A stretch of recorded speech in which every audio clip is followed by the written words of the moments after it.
like everybody else, Gary Breen was watching on his TV from afar. How you doing? Very well, thank you. You?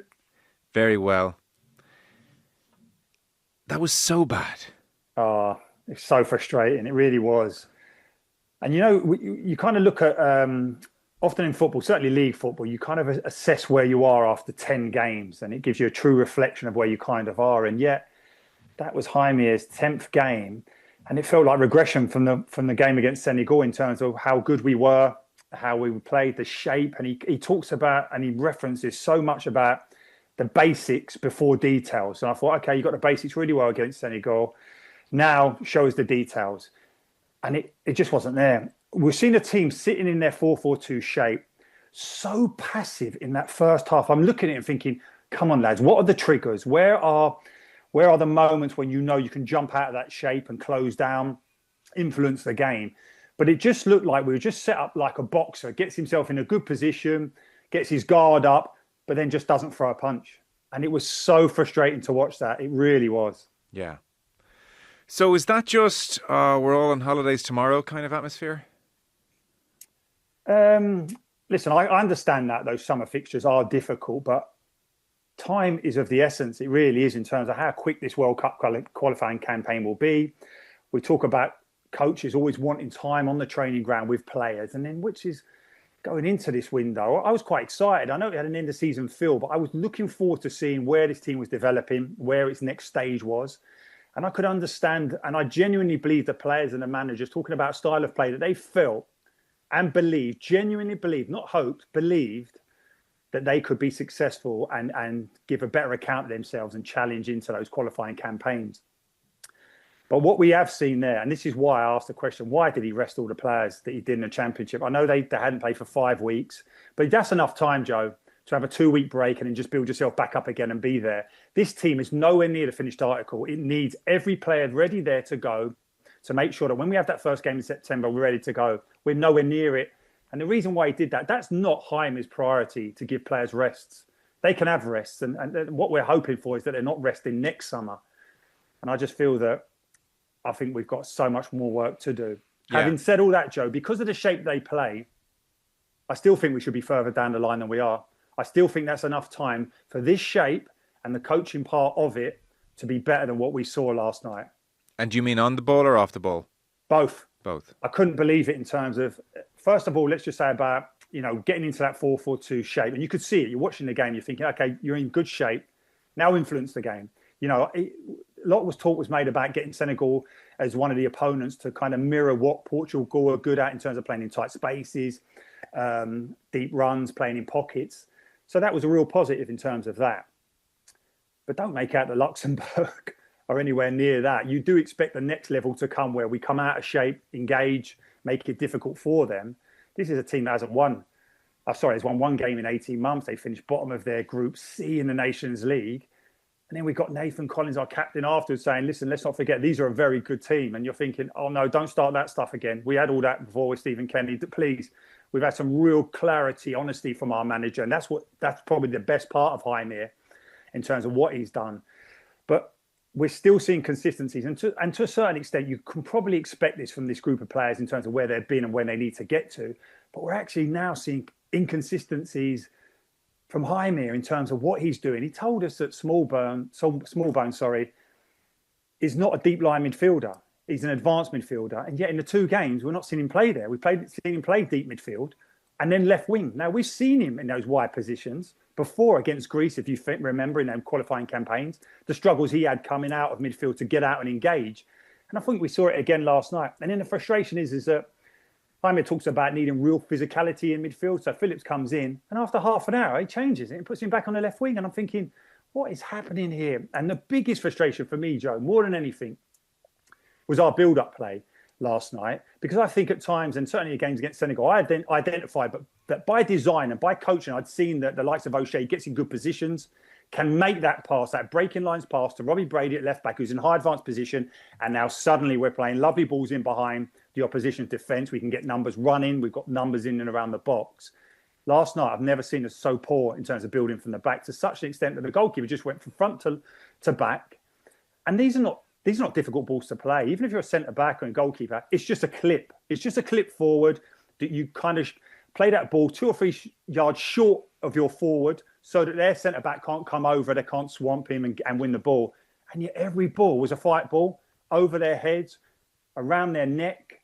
It was so frustrating. But the biggest one, Joe, sorry, I'll keep going on because this is the frustration I have, is that we still had that conflict of styles last night where what were we doing in that build-up play? O'Shea gets the ball, the left back, be it Brady or Manning, goes in advanced position, Knight drops out of midfield into left back, Smallbone rotates into the 10 area.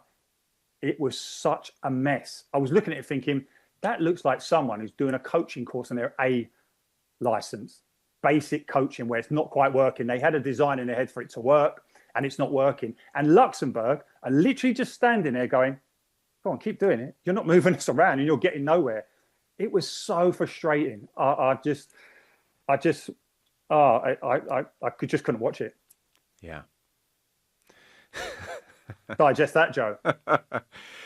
I couldn't disagree with the word you say. I mean, again, just to restate the point you made, the championship players left off, and like it's not like we're the finished article and it's kind of like, well, listen, boys, you rest up because we're ready to go. Everything's kind of boxed away. These felt like 2 games which actually Ireland should have really tried to use better and didn't. Yeah. And so that's the frustration. Like they were just kind of written off. Like I found it even, and we'll get into what you said there about the shape and everything in a second, but I found it even hard to watch the game and get too perturbed by anything because I was like, this is so meaningless. Like none of these players, or so many of these players are not going to be there come September that this doesn't really matter. I just found myself watching the whole thing last night saying, none of this matters. This is just a waste of time. But it was the manager's decision to make it a waste of time. Yeah, and he's really good in terms of how he assesses the game straight after a game when emotions are high. He more often than not gets it right. And he said it was boring. And he got it right again, and it was boring. And it wasn't just because there wasn't a lot of goalmouth actions and stuff like that. That wasn't it. It was just sitting in that 4-4-2 shape. And I'm thinking, that can be exciting where someone bursts out, puts a high press on, suddenly the rest of the team goes, puts the opposition under pressure. How many times did we see last night Parrott close down that centre half, and he felt a bit anxious, thinking, oh no. And he looks up and sees, it's only Parrott, I'll just pass it to my other centre half. And Parrott looks around to his frustration. The rest of the players are 20 yards behind him. Parrott looked behind a few times as if to say, did we not agree that we were going to do this? Yeah. So he seemed to be like, why am I the only mug who's kind of pressing here?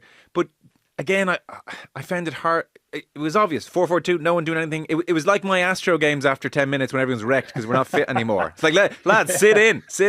So I found myself thinking, are they just... It's flat. As you said, the championship players aren't there. A lot of starters aren't there. We're on holidays tomorrow. We're tired. Let's just sit in. That's what it screamed to me of, as opposed to this is how we're going to play in September. No, listen, it's not just us who's doing it. You think about how poor England were against Andorra and then were against Senegal as well, by all accounts. I've not seen that game.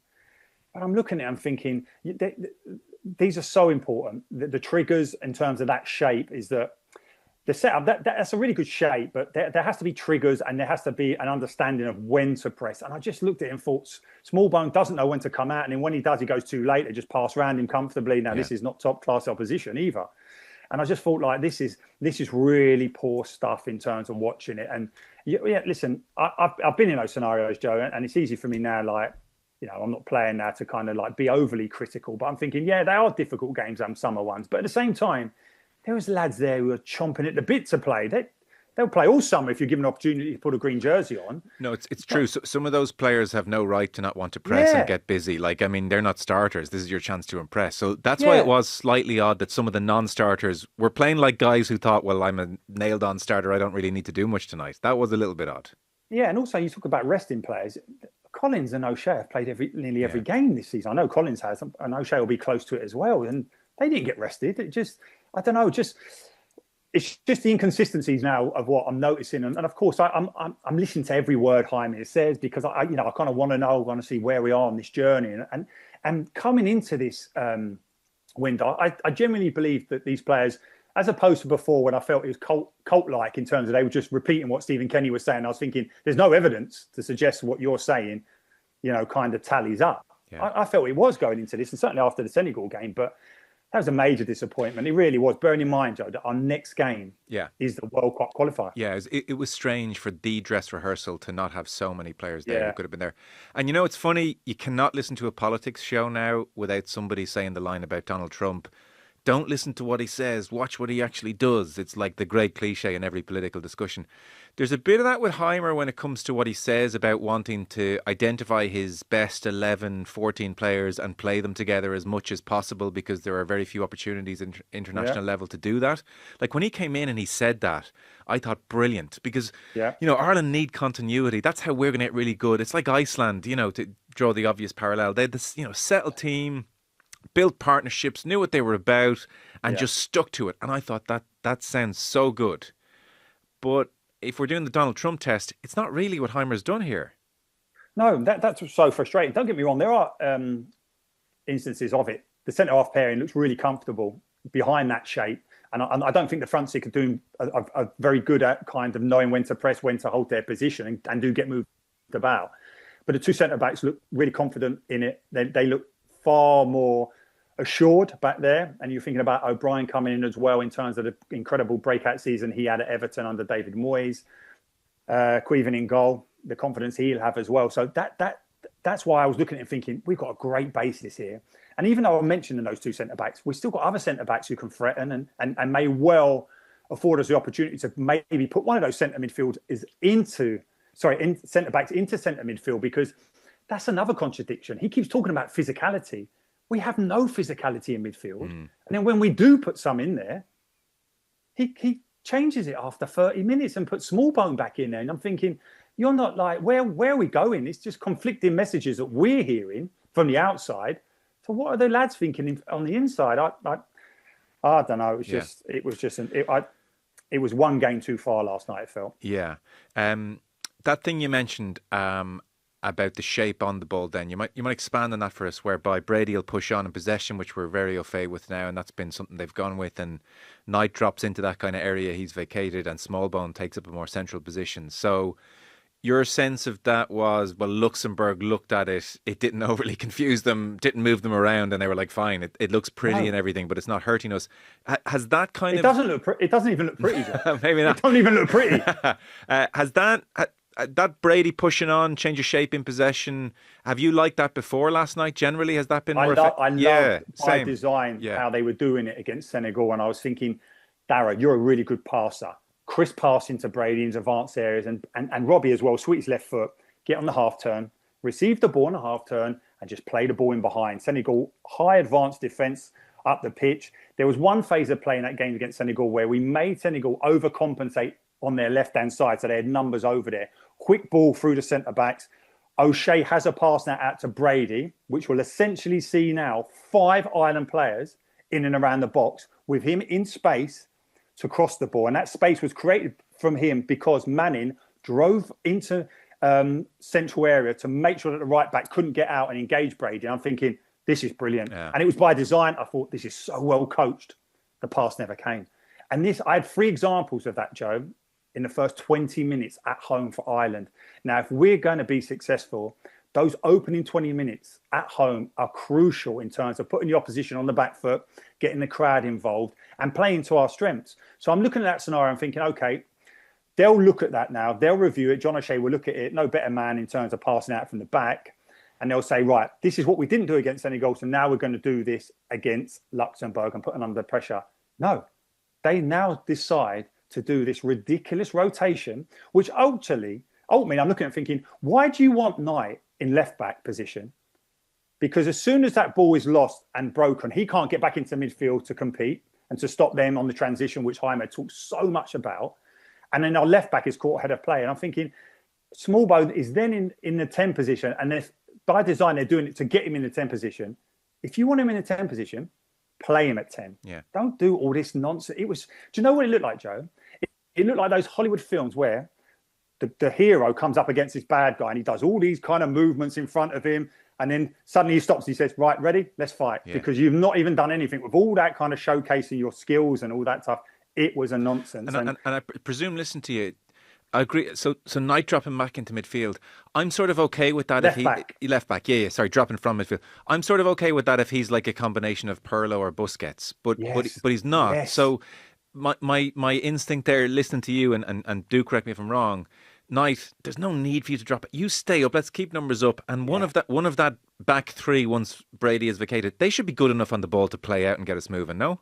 Yeah, that back three was brilliant. I felt in Yeah. terms of how comfortable they came out Like against Senegal. They just didn't make the pass. Yeah, they don't need Knight to come back and take a ball off them.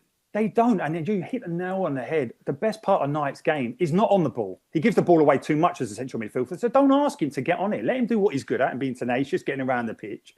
And let's try and keep play in front of him so he can charge on, knock down second balls, which he's very good at. And yet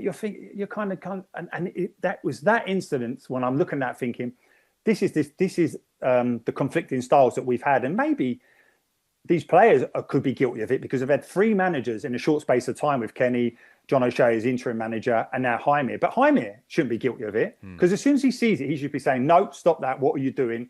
Let's play the way Iceland got to major finals in a way this group of players can." Yeah. And I presume that stands even if it's someone like Josh Cullen who might be better on the ball. We still don't want him coming back in there taking it off the centre No, backs. because we've seen that in terms of like, and it's easy to kind of pick holes in it, but Cullen gets caught on a ball against France and they score. Yeah. That's that. So don't play those kind of balls into the central midfield if we're not particularly good on the edge of the box. You know, you're not giving the ball to Roy Keane or Matt Holland, Kinsella, Lee Carsley. This is not what they're particularly good at. Let's do what they are good at. Yeah. And had Ireland been doing what you saw last night, that dropping back from midfield into left back, had they been doing that in the other games where they were trying? No, not against Senegal. They weren't. So it was just last night. It seemed they got into this weird. Okay. Yeah, it made no sense. All right. Yeah, again, I'm inclined to just say this whole game was just a weird. You know what I mean? If they do it against Hungary on September the 6th, then all hell, then we'll be angry. But last night, I almost just think last night was such a joke. I don't know what to read into it. You know. It's just that kind of strange game. What did you make of Troy Parrott and Ferguson, the partnership? And again, no partnership. They didn't play. They didn't play as a partnership, did they? They were so isolated to get to one another, and it was so frustrating to see. I think Parrott's had a really productive season, really impressive. So he's obviously coming into these games full of confidence, and that's why even when we talk about playing two strikers in the first game, we didn't. And there's another contradiction from Heimir. Then he plays the two strikers last night, and Ferguson just, you know, he's so far off it. It's incredible. I'm looking at Evan now. I'm just thinking, just go away in the summer now, rest and recover. Because I think at times, because he's coming back from injury, he's always chasing it. And then he's then trying to get match fitness. He's always chasing that. I think he needs to have a clean slate where everyone starts at the beginning, even the players he's up against in terms of a pre-season, and we go from there. Now, young players, Joe, we all know you're going to have those inconsistencies, but we felt with Evan that he was above that. Such was his impact that he wouldn't have them, but he clearly has, and he just needs to go away, rest, let his body fully heal, but more than anything, let his frame of mind heal in terms of just chasing it all the time. He can go away, have a rest. Everyone comes back for pre-season and they start on the same starting blocks. It feels like a really big summer for him. Huge. Yeah. Because I remember Stephen Ireland, the year he got Player of the Year at City, and he started like a house on fire. You know, Stephen Ireland was such a good player for a couple of years there. And he talked midway through that season, they were like, "What? You know, geez, you're having a great season." And he was like, "Yeah, I spent the whole summer training. I was doing boxing, I was doing rowing, I was doing everything, and I just was like, let me at it." I don't know if Ferguson needs like that kind of a summer, or he just needs to go and lie on a beach and think of nothing, as you said, heal the mind, or maybe a combination. But it's a big summer. Yeah, it is a huge one. And it's important that his dad played football as well. So he'll have an understanding of what is required. And I'm sure he's got good network around him. But sometimes it is just a case of just stepping away from it, just coming back to it with a fresh mind. And I can't emphasize enough that what I'm saying there is that even when he goes to West Ham, he's not match fit. So when he does come in, he looks a yard off it. The players, Joe, I cannot tell you how important it is to have a good, solid pre-season where you're healthy. And then that's your base fitness. Once you have that, the rest of the season kind of take care of itself. If you miss that pre-season, you can try and replicate it in October and do the same fitness test that the lads would have done in the summer, but they're ahead of you. They're 10 games in now. They're ready to play. You're not at that level. And I just feel that that's something that's caught him out. Yeah. But it's important, like you said there, Joe. We're looking at him thinking he needs a reset, but he's had a couple of resets, hasn't he, now, in terms of moving to West Ham, and that will be the concern. Yeah, yeah. Do you, because against obviously Senegal, it was Ida who led the line, striker on his own, and then obviously against lesser opposition, he went with the two. And Hallgrimsson did sort of acknowledge that the cadence of this double header was similar to what we're going to have in September, i.e. the tougher opposition first and then the minnows away from home. So I was wondering if he'll have, will he think about an Ida type who'll run the channel solo against Hungary, and then that partnership against lesser opposition he might go with. I presume there's no reason Parrott and Ferguson can't develop a pretty good partnership. Yeah, but no, there is no reason in terms of their quality, and Ida as well. It's three centre forwards going into two positions, but they don't take up the same spots on the pitch, kind of thing. They just don't dovetail together, and I don't know whether or not I wouldn't fully lay the blame at their feet. I'm looking at it thinking that our getting in shape is really good. The distances look great, blah, blah, blah. Back four, comfortable with a goalkeeper. But I have felt, even against Senegal, and I have felt throughout Heimir, I think, come on, what's the next level now in terms of linking the team, in terms of midfield? Where's your passes? Where's your centre forward? Dovetailing, working together. There was an example even on one of the games where the ball goes into Evan Ferguson. He plays a lovely little flick behind him. The other centre forward's not there. I think it was Ida in the first game. And you're thinking, these are the type of things you've got to work on. If you're going to play 4-4-2, then they have to be kind of in and around each other. They look so split. And it's not even as if we're playing split strikers. So our midfielders can get forward. That's not how we're playing. I'm looking at that. And Heimir said prior to the Luxembourg game was that he wasn't too preoccupied with the win. It was more about the development of the team. We saw no development last night. It was literally, like you say, it was just, there was nothing to take out of that other than lads getting their first appearance.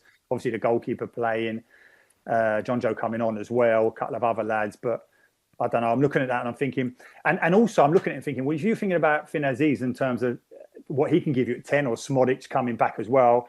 And I spoke to Matt Holland as well, who knows the Ipswich area inside out. He's saying that Ogbene is going to be fit for pre-season as well, which is a massive boost for us. So those type of guys come back into the equation now. So they will threaten whether or not you can play two centre forwards, because those second line of attackers will be the ones who will be saying, no, I've got to play. Yeah.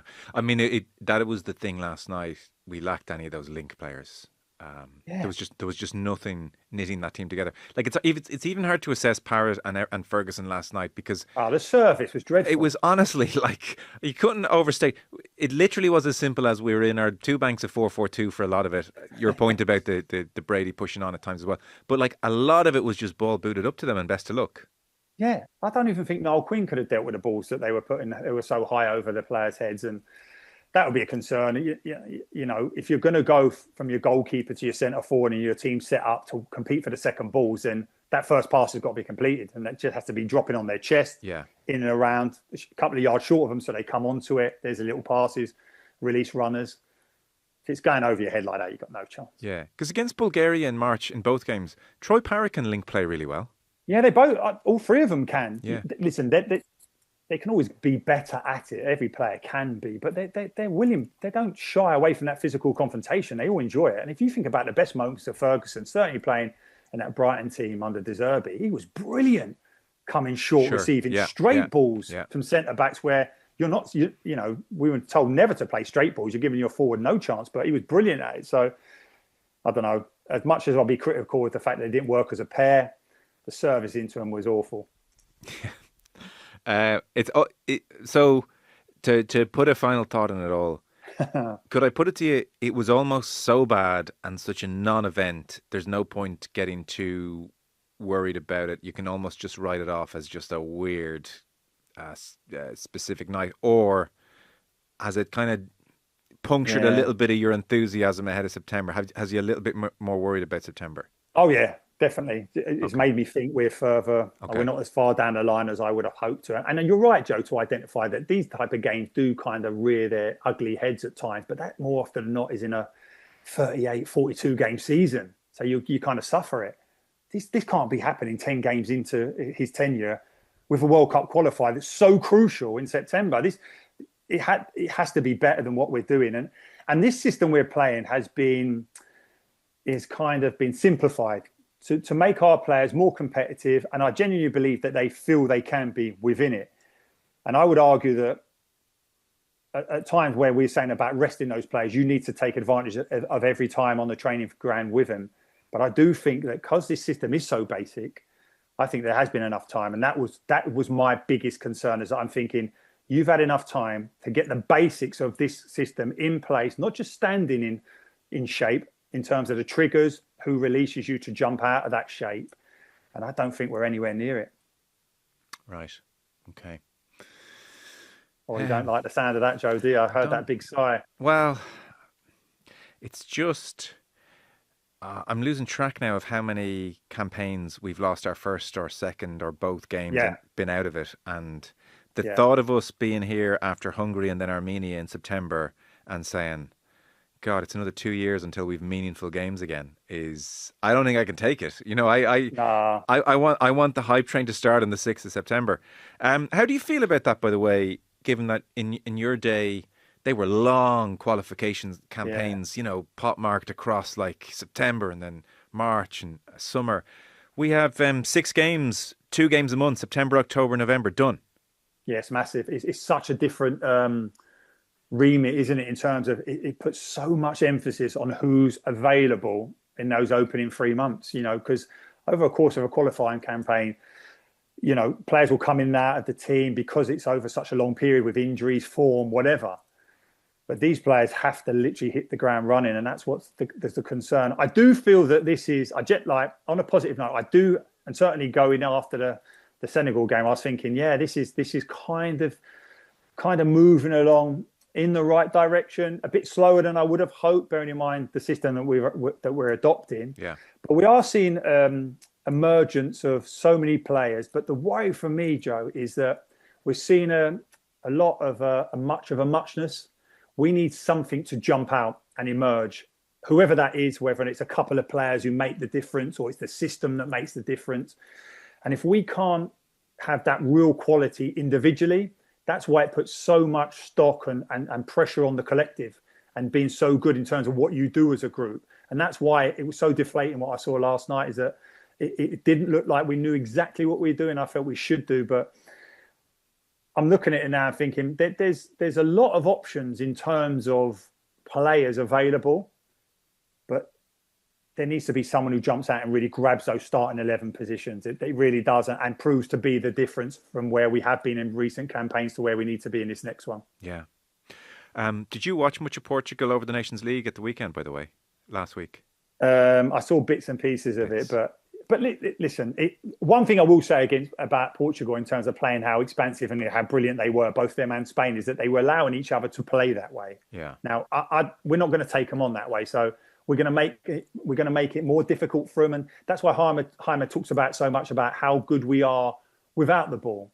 And that was the concern last night, is that we shouldn't be without the ball that much against Luxembourg, because there'll be kind of challenges in our campaign where we have to be the ones who are kind of the most progressive team. So I didn't look at it and think, oh my God, like, I know they've got quality, we know that, but you can put up a way where you can frustrate those players, and I'm sure we will be able to do it. Look at what Senegal did to England last night. I know, and I there needs to be context. I know I don't want to sound like we have been in previous campaigns. That wasn't Senegal's best team that played against us, and it was it that played against England. So there is some context there, but nevertheless, confidence should be built in terms of.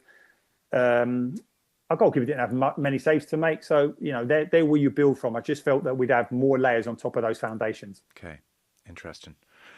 Tuchel, by the way, England lost 3-1 last night. He came out and said, "We need to stay calm." Anytime anyone says that, yeah.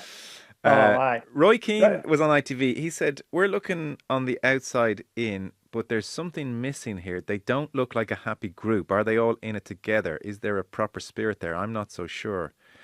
Now, context being everything. Palmer's on the bench. Jude Bellingham's on the bench. It's an end of season friendly, you know, so big health warning. But Tuchel's sort of brought in as a short, sharp, electric kind of 18 months, let's go win the World Cup kind of a thing. So you want a bit like you did at Chelsea. You were kind of hoping, if you're English, it'd be like we are on here, and he's finding that job is just, you know, endlessly complicated. What he done at Chelsea, Joe, was unbelievable in terms of taking over from Frank. In terms of straight away, like I think they had something like 15 clean sheets in about 20 games. It was amazing, and then obviously it culminates in winning the Champions League. But yeah, he's up against it, and he's. We need calm heads and we need patience. You're not going to get that as the England manager, especially when you're German. I don't know. He's been brought in. You do expect more from the quality and the depth that England have. And you're looking at that scenario, and we're probably, and I certainly look at how we're setting up, the style we're playing. Yeah. I'm looking at it and thinking, we must have coaches within the Irish system who can deliver that. That's not being down on Heimir. I think he looks a thoroughly decent man. Obviously, he has experience of getting teams overperforming to a championship. So that's, and we're fully behind him like we have been every other Iron manager. But he's not turning up with a CV like Trapattoni, where I'm thinking he's going to teach us something unbelievable here. Our coaches, without a shadow of doubt, can deliver what he's trying to deliver for our national team. The flip side of that then is that I'm looking at England and all their infrastructure and all their brilliant development and their St. George's Park and these unbelievable players they're developing and these so-called brilliant coaches they're developing.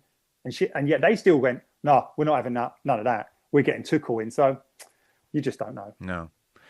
Come here, we didn't really talk about it on the show at all yet. Would you have sacked Ange Postecoglou? Oh, listen, I understand it. You can make an argument for both decisions, but I wasn't surprised at all. And I felt at times where you can change you can change what has happened to suit the narrative. And I didn't believe that he sacked the league for the Europa League. I didn't believe that because I've seen the teams he was putting out. I don't think injuries were that impactful. I think other teams like Bournemouth, Brighton have had more injuries than them and still manages to cope. You can't lose 22 games at Tottenham. It's impossible. And it wasn't just this season. And you know what, Joe? That Tottenham statement was cutting. It nailed him straight away, as if to say, listen, these are the facts and this is why we've done it. We took away the emotion, but this is going back from after the first 10 games of that first season.